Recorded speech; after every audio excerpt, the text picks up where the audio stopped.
সূর্যদেবের রোষ দিনে দিনে যেভাবে বেড়েই চলেছে, তাতে তো নাভিশ্বাস ওঠার জোগাড়। প্রশাসন কমলা সতর্কতা, লাল সতর্কতা জারি করে রোদে বাইরে না বেরোবার জন্য সতর্ক করেছে। কিন্তু এই সতর্কতা মেনে চলা কি সকলের পক্ষে সম্ভব? আপনি চারিপাশে তাকিয়ে দেখুন তো, কত মহিলাকে কড়া রোদে জীবনের ঝুঁকি নিয়ে বাইরে বেরোতে হচ্ছে সন্তানদের পেটে দুমুঠো ভাত দিতে হবে যে।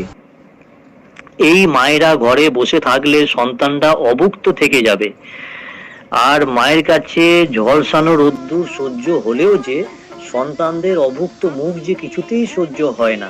তাই সন্তানদের কথা ভেবে সমাজের পঙ্কিলতা পর্যন্ত গায়ে মাখতে ঘৃণা করে না। কেউ মাথায় মাছ নিয়ে, কেউ বা বাসন নিয়ে, কেউ মাথায় ভারী ইট তুলে নিয়ে সন্তানদের পেট ভরানোর দায়িত্ব মাথায় তুলে নিয়েছেন। মাথায় ভারী বোঝা আর বুকে উড়ন্ত শক্তি নিয়ে এ গলি থেকে ও গলি চলেছে। মাতৃত্ব দিবসে সকল সন্তান নিবেদিতা প্রাণ লড়াকু সংগ্রামী মাকে লাখো লাখো প্রণাম।